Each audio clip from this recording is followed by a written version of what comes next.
అసలు rave parties అనేవి పాశ్చాత్య సంస్కృతి, వెస్ట్రన్ కల్చర్.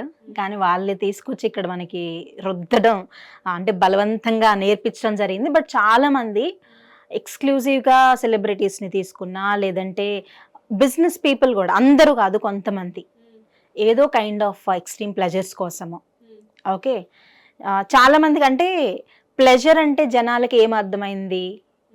కైండ్ ఆఫ్ అంటే ఎక్కువగా వైన్ తీసుకుంటే ఒకరికి ప్లెజరు, ఎక్కువగా కైండ్ ఆఫ్ విమెన్‌తో ఫిజికల్‌గా టైం స్పెండ్ చేస్తే అదొక ప్లెజర్ అనుకుంటారు. లేదా పార్టీస్, అందుకే అది ఇప్పుడు పబ్, క్లబ్ కల్చర్స్, వీకెండ్ రాగానే యూత్ కూడా ఎక్కువగా ఎక్స్‌క్లూజివ్‌గా ఏం చూపిస్తుంది అంటే అదే ప్లెజర్ అనేది ఒక రీప్రోగ్రామ్ అయిపోయింది మన సబ్‌కాన్షియస్‌లో.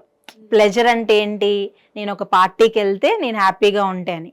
మనం ఇల్లీగల్ రిలేషన్‌షిప్ గురించి మాట్లాడుకున్నట్టుగానే రేవ్ పార్టీస్ కూడా ఇల్లీగల్ థింగ్.